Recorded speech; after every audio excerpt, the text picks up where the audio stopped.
ప్రభు యేసు క్రీస్తు నామములో మిక్కిలిగా ప్రేమింపబడు సహోదరి సహోదరులారా, యోహాను సువార్త 14వ అధ్యాయము 12-13 వచనములు. నేను తండ్రి యొద్దకు వెళ్ళుచున్నాను కనుక నన్ను విశ్వసించువాడు నేను చేయు పనులను చేయును, అంతకంటే గొప్ప పనులను చేయును అని మీతో నిశ్చయముగా చెప్పుచున్నాను. తండ్రి కుమారుని యందు మహిమ పరుపబడుటకు మీరు నా పేరిట ఏమి అడిగినను చేసేదను. పునీత అంతోని వారి యొక్క జీవితం, ఆయన పరిచర్య ఈ యొక్క వాక్కులపై మిక్కిలిగా ఆధారపడి ఉంది. అది ఏ విధంగా అంటే, మీరు నన్ను విశ్వసిస్తే నాకంటే గొప్ప కార్యములు చేస్తారు అని యేసు ప్రభుల వారు ఈ యొక్క వచనం ద్వారా పలికి ఉన్నారు. ఈ వచనాలను ఆధారం చేసుకొని ఈ వచనాలు మనకు తేట తెల్లమవుతున్నాయి. ఎవరైతే యేసయ్యను విశ్వసిస్తారో వారు యేసయ్య కంటే గొప్ప కార్యాలు చేస్తారు, కేవలం యేసయ్య ద్వారానే. అందుకే దివ్య సప్రసాద రూపంలో నివాసం ఉన్నటువంటి యేసు ప్రభుల వారు ఎన్నో అద్భుత కార్యాలు చేస్తారు అనే దానికి పునీత అంతోని వారు నిలవెత్తు ఒక సూచికగా ఆయన మహా అద్భుతాన్ని చేసి ఉన్నాడనమాట. అది ఈరోజు మనం తెలుసుకున్నాము. అక్కడ దిమిని అనే నగరంలో అంతోని వారి యొక్క సేవ చాలా రోజులు జరిగింది. అక్కడ బోస్పిలోక్ అనేటువంటి ఒక అపనమ్మకం కలిగినటువంటి వ్యక్తి ఉండేవాడు. అతడు అంతోని వారు ఏం చెప్పినా ఏం చేసినా ఎట్లయినా ఆయన నమ్మేవాడు కాదనమాట. అటువంటి వ్యక్తితో అంతోని వారు ఒకరోజు అంటారనమాట, నీవు ఆకలితో ఉన్నటువంటి ఒక గాడిదను ఒక వారం పాటు అన్నం పెట్టుకోకుండా గట్టి ఏం వేయకోకుండా ఆకలితో పెట్టి దానిని ఒకరోజు తీసుకురా, వారం తర్వాత నేను కూడా వారం తర్వాత వస్తాను, ఇద్దరం నేను దివ్య సప్రసాద నాదుని తీసుకొని వస్తాను, గడ్డి కూడా అక్కడే ఉంటుంది, పచ్చి గడ్డి. అది గాడిద దేని దగ్గరికి వెళ్తా చూద్దామని అంటాడనమాట. అప్పుడు వచ్చినటువంటి ఆకలితో ఉన్నటువంటి ఆ గాడిద పచ్చి గడ్డి దగ్గరికి వెళ్ళక దివ్య సప్రసాద రూపంలో ఉన్నటువంటి పరమనాథుణ్ణి చూసి మోకరించడం జరుగుతుంది. ఇది ఎంత అద్భుతం అండి! ఆ విషయము గమనించి చూసినటువంటి అక్కడి ప్రజలు ఆశ్చర్యచకితులైపోయారు. ఎంత అద్భుతం, ఎంత ఆశ్చర్యకరం!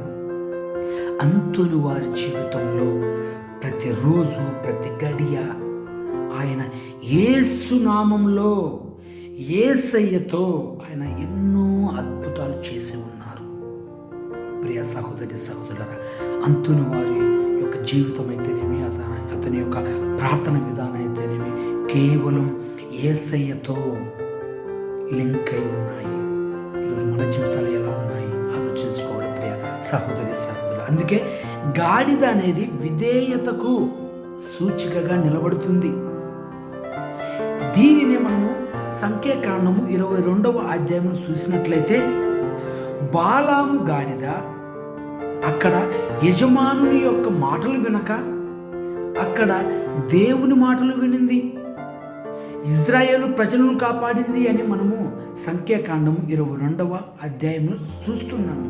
అదేవిధంగా న్యాయాధిపతుల గ్రంథంలో మనం చూసినట్లయితే గాడిద దవడ ద్వారా దాని వలన సంసోను పోరాటం చేశాడు. దాని వలన కేవలం గాడిద దవడతో ఆయన ఎంతోమందిని చంపి ఉన్నాడు. ఇది సత్యం ప్రియ సహోదరి సహోదరులారా.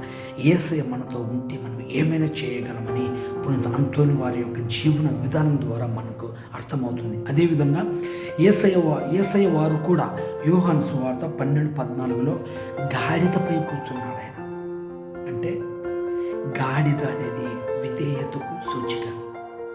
గాడిద ద్వారా అంతోని వారు యేసు ప్రభుల వారు దివ్య సప్రసాదంలో నివాసం ఉంటున్నాడని తెలిపాడు. గాడిద కూడా యేసయ్య ఉన్నాడు అని నివసిస్తున్నాడని ఆయన దగ్గర ఆ గాడిద మోకరించింది. ప్రియ సహోదరి సహోదరుల, మరి మనకు ఆ యొక్క దివ్య సప్రసాదం మీద దివ్య సప్రసాదనాథుడు అక్కడ నివాసం ఉంటున్నాడని మనకు అర్థమవుతుందా? ఆనాడు గాడిద విశ్వసించి మోకరించింది. మరి ఈరోజు మనము మన విచారణలలో ఎన్నో రోజులుగా మనకు ఆరాధన ఉంటుంది. మరి ఆ విధంగా మనం విశ్వసిస్తున్నామా లేదా అని అంతటి వారిని మనము ప్రేరణగా తీసుకొని యేసయ్య నామమున శక్తి ఉందని, యేసయ్య నిజమైన దేవుడని, యేసయ్యను మనం ఏమడిగినా మన ద్వారా ఎన్నో గొప్ప కార్యాలు చేస్తాడు అని నమ్మినటువంటి వారు పునీత అంతోని వారు. మరి ఆయనను గౌరవిస్తున్నటువంటి మనము, ఆయనకు మనము ప్రార్థన విన్నవించుకుంటున్నటువంటి మనము, ఆయన ద్వారా మనము యేసయ్యను ఇంకా గట్టిగా నమ్మి విశ్వసించి అంతోని వారిలాగా కూడా మనము యేసయ్య ప్రేమను, యేసయ్య కరుణను, యేసయ్య దివ్య కారుణ్యాన్ని ఇతరులకు తెలిపి మన జీవితాలను యేసయ్యలో ఏకం చేసుకొని, యేసయ్య నీవుంటే తప్ప నా జీవితంలో ఏది జరగదయ్యా అని విశ్వసిస్తూ మనలను మనం నూతనీకరించుకుంటూ అంతోని వారిలాగా గట్టి నమ్మకంతో మన జీవితాలను ధన్యం చేసుకుందాము. దేవుడు మనల్ని దీవించునుగాక. ఆమేన్.